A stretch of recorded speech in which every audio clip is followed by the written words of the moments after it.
As we come to the Brazilian Grand Prix, McLaren have officially announced that Charles Leclerc is the man that will be leaving the team. Last week we heard that Vodafone had dropped all sponsorship deals with any other teams in which they were actually with Ferrari, as they're going to maintain their strong title sponsorship with McLaren. Daniel Ricciardo and Charles Leclerc were the two drivers racing for McLaren, but Vodafone have got a special brand deal with Reese, same as how Sam has got a brand deal with Monster, which has cost Tom to lose his drive. Now this means that one of the McLaren drivers had to lose their drive, and it was between Daniel Ricciardo and Charles Leclerc. Unfortunately, it is Charles Leclerc that has lost his drive, meaning Daniel Ricciardo retains his seat alongside Reese next season.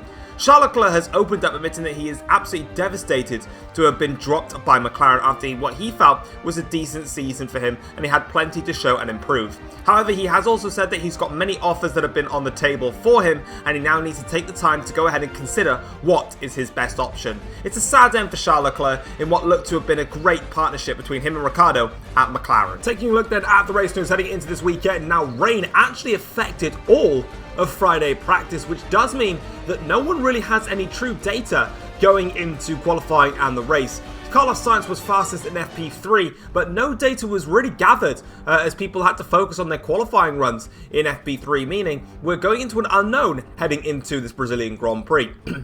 Now, Tom was flying in his qualifying sims. Jaguar were expected to struggle here at a power-heavy circuit of the Interlagos Grand Prix track, but Tom was definitely happy with the way that his car was set up and has been very close to the McLarens and the Ferraris. Verstappen was unhappy with his setup as he tried to find his speed in the Red Bull car, which has definitely been struggling in this second half of the season. And Mercedes-Benz are expecting a tough race weekend with their car lacking in straight-line speed. However, other rivals do believe that Mercedes should still be there or thereabouts due to the altitude making the engine power less important. But with that being said and done, let's get straight into the race and see who's got the pace to win the Brazilian Grand Prix. Hey, what's going on, guys? It is Foxydude here, and welcome back to a brand new episode of the F1 Journey for you guys today here on the channel. We are here for round number 15 of the season. We've only got 3 more races now to go in Season 6, and obviously the championship battle is still very close between myself and Sam. If you haven't enjoyed today's video, feel free to drop it a like, subscribe to the channel if you're new around here as well, and let's get straight into qualifying for this Brazilian Grand Prix and see how we can get on. Obviously, it's a track that I do know quite well,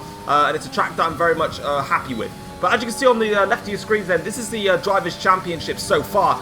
It's a little bit of a reminder for you guys. New little graphic just popped into there. So at the moment, we're currently 21 points clear of Sam in the championship as things stand. And there, as you can see, is the Constructors' Championship as things stand. Feel free to pause the video if you want to go ahead and check out where everybody stands in the championship now. But this here is my best lap of the race weekend, and we're going to ride on board in full for it. Now, it didn't actually start off as a great lap here. We lost 0.2 of a second immediately through the center S's there. Just got the apexes completely wrong, went a little bit too deep, and that cost me a lot of time.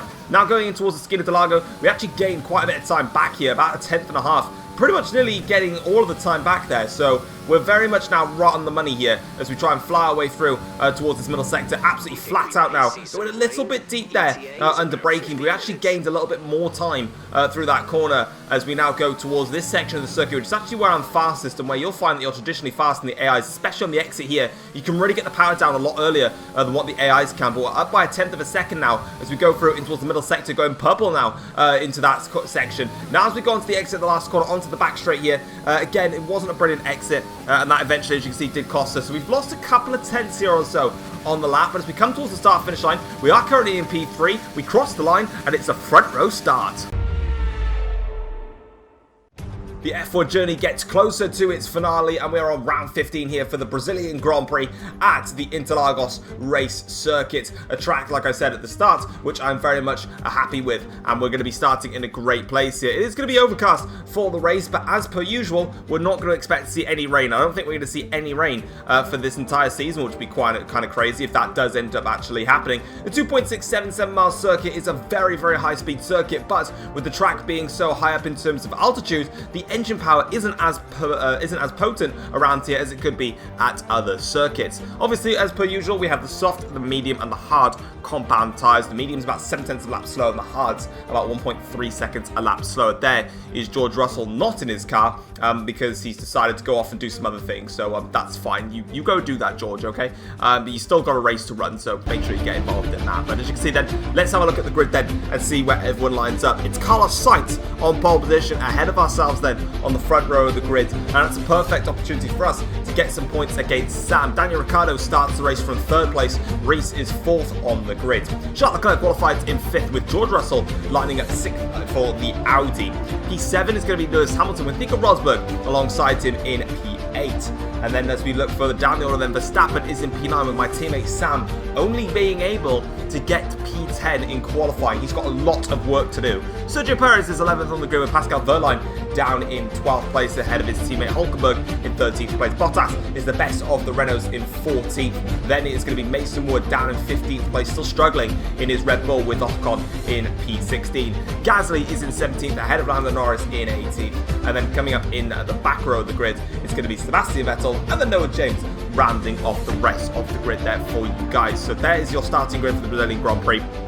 And all we've got to do now is actually get the race underway. So it's going to be a one-stop strategy for today. It's going to be a simple one-stop from the soft tyres to the hard compound tyres. That's literally it. So let's get straight into it then. So here we go then. On the grid now here for the start of the Brazilian Grand Prix. We're going to have 4, now 5 red lights here. And it is going to be lights out. Here we go then to start the Brazilian Grand Prix. Initial getaway, much better for Sainz. But as you can see, as soon as the acceleration comes into its own, we fly into the lead then of the Brazilian Grand Prix. And that's a perfect start for us. A little bit shaky on the second center S corner there. Sainz is all over to the back of us now. We've got the ERS though that we can use as I go horribly wide then. Lack of concentration there. Sainz now trying to go to the inside of the skid of Delago. He's going to get there though in front, but we're going to brake nice and late, and then we're just going to go right around the outside there, and we maintain the lead of the Brazilian Grand Prix, but we've still got the rest of this lap to try and negotiate as Sainz tries to go the inside then, very close them to myself and Sainz. I think we actually might have made some contact. To be honest, I probably was a little bit too aggressive on turn-in, so I need to make sure I sort of watch myself then. It's a very silly place to even think of trying to go for an overtake though. In fairness, you never go up the inside there unless you're literally wheel to wheel. We weren't, so I need to still be careful though, because I did turn in quite harshly, yeah, we just need to make sure that we give a little bit more respect than that. But we're coming towards the end of the first lap now here, and we are still into the lead now using the ERS on this straight here. We've already dropped down to 65% of our ERS. We've already used a lot of it just to stay in front here, and we're going to have to keep managing that throughout the rest of the Grand Prix, because we're going to be in a fight with Carlos Sainz probably for quite some time here. Lap 2 of the Grand Prix now, as you can see here, we're just going down towards the end of the skid of Delago now, as we actually just cut out the first part of the center S's there, as we now fly up towards the hill here. You can see Sainz now going to pick the outside line to go for this move, as he didn't like that I defended the inside the first time, but we were able to defend the outside this time around, as we go a little bit wide there in towards the apexes, but Sainz very much desperate to get back past us as the back end slides a little bit, then have to cover the inside line there. Early struggles coming into play in this Grand Prix at the moment. Not really comfortable in this race, but let's go and have a look at the replay of the start then and see how it all panned out. So as the 5 lights came on and they went out, you can see here that it was very even to myself and Sainz, but as soon as we got that proper launch going into phase, I was able to just absolutely fly past here, and yeah, we got the better start. Unfortunately, though, that second part of the center S there, we just got it completely wrong there, and lost concentration there, as we saw, as we were trying to mess around with some parts on our car. And as you can see then, we go in towards the skin of Delago. We have that outside line here, and we swoop through and in front of Carlos Sainz.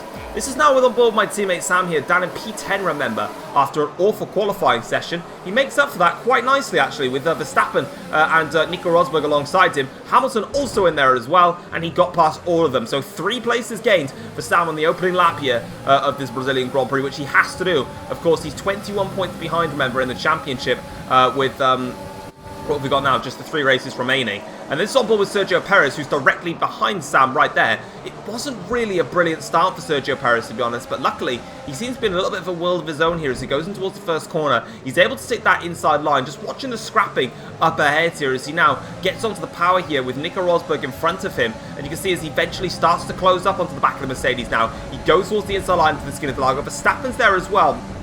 He brakes very late, going towards the skin of Delago. 3 wide there momentarily, but it's Verstappen that is the biggest loser out of all of that. Speaking of Verstappen and losing stuff, he's about to lose more places because Pascal Wehrlein in the Porsche is now trying to attack him down the inside of the skin of Delago, and that's going to be a nice overtake there for Pascal Wehrlein. It's going to be side by side now between the 2 drivers as they fly up the hill now, and as you can see there, Wehrlein with more straight line speed is able to pass Verstappen as he continues to go backwards in this Grand Prix. Lap 4 of the Grand Prix though, we're going to end lap 4 to start lap 5 here, but the battle between myself and Sainz is far but over. With DRS now enabled, I just can't clear the gap between myself and Sainz. It's clear that the Ferrari is just a little bit quicker than me around here in race trim now as we go up the hill now, having to defend the outside line, the inside line, should I say, for the center S's. As we go through, we're comfortably clear of Carlos Sainz there, and he is still right to the back of us, though, through the center S's, so it means that we're going to have to go defensive in towards the skin of Delago if we're going to try and maintain the lead of the Brazilian Grand Prix. Sainz gets that DRS open. He was a little bit late tucking into the slipstream, but we've also got one of the McLarens there that fancies a little look here, but we're going to defend the position there. Speaking of the McLaren, he's through, actually. It's Charles Leclerc then. So Leclerc now makes his way up into second place now in this Grand Prix, so I wonder if we've got the pace to get in front of Leclerc, or sorry, build a gap to Leclerc. Maybe we just don't have the pace to beat Sainz. Maybe we've got the pace to beat Leclerc, but if we're going to do that, we probably shouldn't be making these horrible mistakes here, just really unsettled at the moment as Leclerc now fancies a run here in the middle sector. We're going to break into this part of the track, which I said is very easy for the player to get on the power early, and you can just see there, even though I got a lot of wheel spin there, as I was just being over ambitious with the throttle, we were just able to just find the groove there and just build that gap now as we use the ERS pretty much all on this back straight here now as we fly up through. You can see there's a nice cheeky little train behind me now as they're probably all getting very bored of seeing this Jaguar in the lead of the Grand Prix, holding them up, costing them crucial amounts of time here as we now go towards the inside line here. And is that actually Ricciardo that I'm fighting, not Leclerc? I could be completely wrong in saying that it is Daniel Ricciardo that I'm fighting. I take that back, but we actually compromised Ricciardo in the center S's, and that's going to allow Carlos Sainz to come straight back at him now and fly through there. It's also Leclerc fancies a run on Reese and also his teammate going down into the skid of Delaga, and he's done it. It's a double overtake there for Charles Leclerc then. So beautiful stuff as he makes his way up into third place. Sainz now is back on my tail again, so I haven't dropped the McLaren just yet here. Lap 6 though, onto lap 7 of this Grand Prix, and again we just can't quite pull away. You can see the mini-map though, we're literally just holding everybody up there as we're just trying our hardest to build a gap between the rest of the field, and you can see there you've got Sainz onto the back of me here, the two McLarens all in it as well now, as Sainz here is going to go towards the outside line once again at the skin of Delago, but again we can just literally get rid of that threat, and we are still in front then. As you can see, the McLaren there having a little look in behind, but there's no use there for him on that occasion as we now fly on through here and maintain the lead of this race. But you can tell already that we're in for a very difficult remaining 36 laps or so, or 30 laps should I say, of this race, because Sainz is just all over the back of me, and it's going to be very, very hard. And I just do feel that if I do lose the place to Carlos Sainz, then I won't be able to catch him back up again. That's the fact. So we've got to see what we can do about that as we go in towards the last corner again. Too deep on the brakes there as we now get onto the power. Sainz is all over us on us now. He's actually using quite a lot of engine mode. Surprisingly, for some reason, I'm not using my ERS. I don't know why I've not done that. Now I'm using it as soon as DRS is enabled. So trying to give me a little bit more top end speed when Sainz comes through. But he's going to go in towards the outside line of turn 1. We're going to defend that nice and easily there. But Sainz does a nice little switch back there. Holds the line in the center S. Is now down the inside line. Sainz is through into the lead of this Grand Prix. Back in a little bit oversteery there as we caught the dirty error of Sainz. Now the McLaren of Charles Leclerc fancies a little run here at us down around the outside, but we can cover that one off. And Sainz now does take the lead of the Brazilian Grand Prix. We've lost out in that fight and we're down into second place now. The McLaren of Leclerc though is all over the back of us. We need to be careful of him as we now try and just follow Sainz and see if we are able to at least try and follow the Ferrari. That's going to be the next aim now, is do we have the pace to at least follow him? Not when we're doing stuff like that. Oh, that's horrible through there as we now lose out to Leclerc, but you can just see here that the power that we can get around the outside there, but already you can see that it's just not working. These soft tyres just aren't really biting to the circuit in the way that I want to. I'm late on the brakes, car's understeery, it's oversteery, it's just not working. The balance is off at the moment, but luckily we do have the DRS on Carlos Sainz, so we can use that to try and help gain some advantage here as Bottas now is looking for a way past one of the Red Bulls of Mason Wood, I think this is, as he goes down the inside. No, it's Verstappen actually, so Wood is also past Verstappen in this as well. Max is having a horrible race here at Brazil. Mason Wood passes him, Bottas passes him as well now. Lap 9 of the Grand Prix here, and we're setting 2 personal best laps now as we're trying to close up to the back of the Ferrari there, but here comes one of the McLarens now to try and fly his way on through, but we've got DRS on Sainz to give us a little bit of help in a straight line here as we go down in towards the first corner here. We'll break a little bit late through there, and then we can just take the center S's as we please, and that is us defending second place now in this Grand Prix. Sainz definitely has the measure over us, and when he gets out of DRS range, unfortunately it looks like it's going to be curtains. I just don't seem to have that pace to keep up with Sainz. I'm pushing really hard now. Lap 10 of the Grand Prix, and we've got DRS once again, so let's see what we can do about it this time around. We're about 2 laps away from our pit window onto the hard compound tyres here as the McLaren just literally hovering all over the back of my car now. We're still setting personal best lap times though on these soft tyres. We've just gone 0.3 quicker than what we did before. But again, we're just really struggling to keep up with Carlos Sainz. He's just flying off into the distance now here, and you can see that that McLaren right behind us is definitely wanting to get past us. He might have a look in towards turn 4, but he's not quite close enough to really go for it there, and it would have been a little bit too ambitious if he tried it there for Leclerc. Now he's going towards the hill. I'm going to have to try and cover him off ever so slightly, and we do so, and that's job done. Lap 11 of the Grand Prix now, and we're going to do a little bit of a strategy change here, and we're going to box now for the medium compound tyres and change to a 2-stop strategy. And crucially though, as we've just tried to do that strategy here, Sainz has actually just responded to us then, so that's something that I don't think I've ever seen on an F1 game before. Whenever I've changed my strategy to box, no one has ever responded to me, but Sainz has done so. He's gone onto a fresh set of soft compound tyres. We've just forced the Ferrari of Sainz to pit for a brand new set of tyres, but like I said, whenever I've been racing and I just press on the MFD and click box this lap, no one in terms of the AIs ever tries to cover you off. They just do their own strategy. That is really fascinating there, that Sainz is covering us off. Going onto the soft tyres, he's committed to that 2-stop strategy now. We're on the medium compound tyres. Most likely we're going to have to stop again, because I don't think the medium compound is the hard tyres.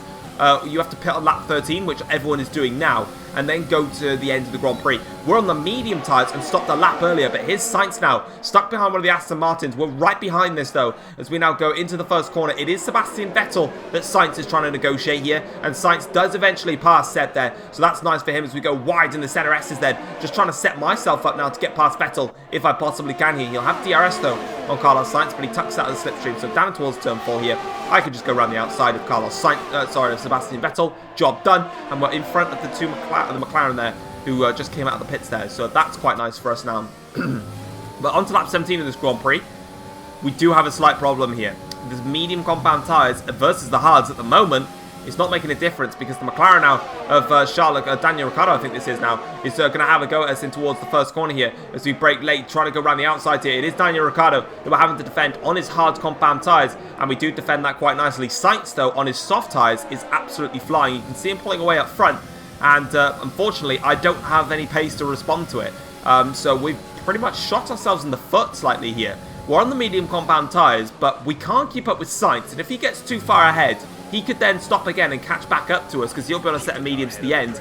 We also can't actually pull away from the guys on the hard tyres, so if we were to stop again, we'd still be a pit stop back, because we can't pull away. So we're in a bit of a predicament here now, and we've definitely got some problems in this Grand Prix. Ricciardo goes for it again though, down the inside here, but we're going to cover that one off around the outside. Nice bit defensive maneuver there, but as you can see though, Ricciardo's got a better exit though through the centre S's, but we're going to instantly go defensive. Force Daniel Ricciardo to come and tuck into our slipstream, which he doesn't really do. He just gets close to us then, and then in towards turn 4, we can take that defensive play, and we're through. And Charles Leclerc there actually got through on Ricciardo as well then, so nice bit of play there from Leclerc to try and get through past his teammate there. We're on board now though with Reese here, who's actually going to go for a move down the inside of Daniel Ricciardo. So Danny is starting to struggle a little bit here in this Brazilian Grand Prix. He lost out to his teammate Leclerc just a minute ago, and now he's about to lose out to Reese here. As you can see, Reese now has the DRS for a second time here and flies on through. You can see there's Leclerc and myself just up ahead as Leclerc begins to pile on some more pressure now in this Grand Prix to make my life very, very uncomfortable. But Reese there flies through now and remains in his spot. Lap 23 of the Grand Prix now, and the back end slides a little bit then as we go off the exit there. And I believe this is the lap then that Sainz is going to come in. So Sainz now pits for a second time. And the crucial thing is if you look at the tyres there, I think the most worn tyre was on 34%. With only 13 laps remaining, my question is now can I actually get to the end of the race on the medium compound tyres? Do exactly what I did. If you remember back at the Azerbaijan Grand Prix, when I was racing against Sam, I went onto the medium tyres, Sam went onto the hards. Sam overtook me on the final lap on the pit straight with DRS, and I was on the medium compound tyres. This is a chance maybe to potentially do that, because we've got 10 laps to go. If you look at the mini-map, Sainz is about to go through the last corner now as we're under attack here from Charles Leclerc, defending the inside line into the centre S's now. And we do just that then as we fly on through now. And the back end slides on the exit there of the center S's. Leclerc now's got a great chance here with the second bite of DRS to go for an attack here. Down towards the skin of Delago. We're going to have to defend the inside line as we've done so all race long. Break very late down the inside. And that's the defensive maneuver done and dusted there. Great bit of play there. But Sainz, though, is currently fighting at someone through the center S's and actually overtaken them, I think. But I think Sainz is actually out of the points. So if I stop now, not only would I be out of the points, but Sam would be in 4th place, meaning he'd gain 12 points on me in the championship. And I can't afford to do that. Yes, the gap is 21 points, but drop that down. That'll drop us down to just 9 points. Then we go into the next race, which is the Japanese Grand Prix, which is my weakest track and the AI's strongest in my personal opinion. Sam is going to have a great chance to potentially lead the championship if I potentially stop again. So I've made the decision. The tyres are on 50%. It's the most worn. The front left is so Leclerc has another little look in towards here, but that was another attack there that you're just not going to make, really. If you're going to go for it, you've got to brake really late like I did and go for the move that way. Otherwise, I'll just shut the door off. But what was crucial in this race is that my tyres held on. Lap 36 on the last lap here. Leclerc's dropped back. He's about a second and a half now behind me here, but out against all of the odds, we stopped early for the medium compound tyres. We've just set a personal best middle sector here, and we're flying. We're fine. We're about to go onto the start-finish straight here. We're going to win our 4th race in a row now. We're on an absolute hot run here this season. We win the Brazilian Grand Prix after taking the medium compound tyres. Such a long distance there. What a brilliant bit of racing that was. And as you can see, we'll take that race victory. Leclerc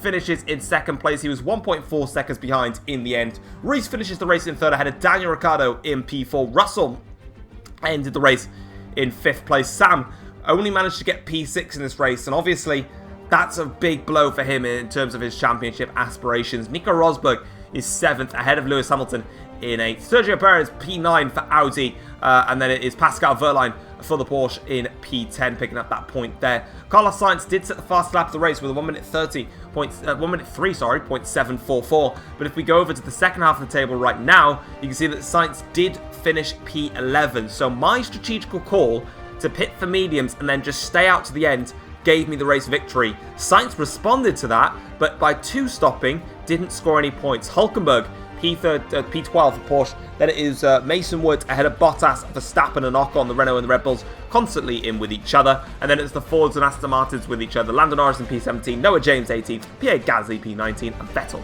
down in P20. And last, no DNFs though for this Grand Prix, so that's a positive note. In the Drivers' Championship then, I now have 255 points to my name. Sam has 217 points to his name. That does mean that the gap at the top of the championship is 38 points, if my maths is correct, which does mean that Sam has to outscore me in the Japanese Grand Prix, which is the next race, by 13 points or more to keep the championship going to the finale at the Belgium Grand Prix. If Sam fails to outscore me by those 13 points, then it does mean that the championship will be done and dusted at the Japanese Grand Prix. Reese is 3rd in the championship on 200 points, and with him now being 55 points off and a maximum offer of 52 points being on offer, Reese is no longer in championship contention for Ferrari. So it's a 2-horse race now between myself and Sam to the end of the season. Sainz is in 4th place on 155 points. Daniel Ricciardo moves up to 5th now with 130 points. George Russell is P6 in the championship on 129 points. Charles Leclerc is on 96 points, closing up to the 100-point barrier. Rosberg is on 87 points. Lewis Hamilton, who I haven't actually changed his name to and still says Charles Leclerc as well, whoops, is on 84 points, my bad. And Sergio Perez is P10 for Audi on 76 points. It's an editorial error. At least I knew it was there. It's Lewis Hamilton in the Mercedes, right? Leclerc, unless Leclerc is such a genius that he drives 2 cars at once. What a genius. Combine his points together, 96 and 84, and he still wouldn't be anywhere near the top of the championship. That's awkward. Now into the Constructors' Championship we go. Hopefully everyone's actually correct. We might have Panasonic McLaren for all I know. No, it's Jaguar. 472 points now. Jaguar are officially Constructors' Champions for this Season 6. There is no stopping them, or stopping us, shall I say now. We cannot be beaten. Ferrari are 2nd in the championship. They have also guaranteed P2 in the Constructors' Championship, which is great for them because Ferrari have been struggling for a few seasons now. McLaren are 3rd in the championship ahead of Audi on 205 points, Mercedes on 171 points. Red Bull still keeping up quite a poor run of form actually of 48 points. They haven't scored points for a very long time now. Renault are 7th in the championship on 25 points, just 2 points clear of Porsche, who are really starting to close in on them. And then it is Ford and Aston Martin, as we've seen before, down at the bottom. But that is it for this race. Let's go into the post-race notebook and see what the teams and drivers had to say.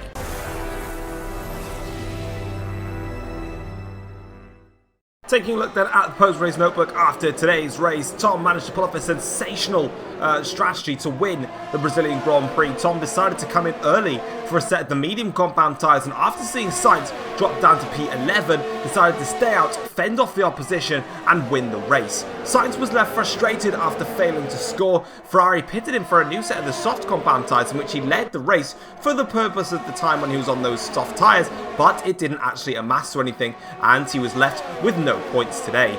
Leclerc admitted that he needed to be more aggressive against Tom when they were battling. Charles Leclerc had plenty of opportunities to try and overtake Tom on his medium compound tyres, especially when he was struggling versus Leclerc on the hards, but Leclerc felt like he needed to really be a bit more aggressive if he was ever going to make the overtake stick.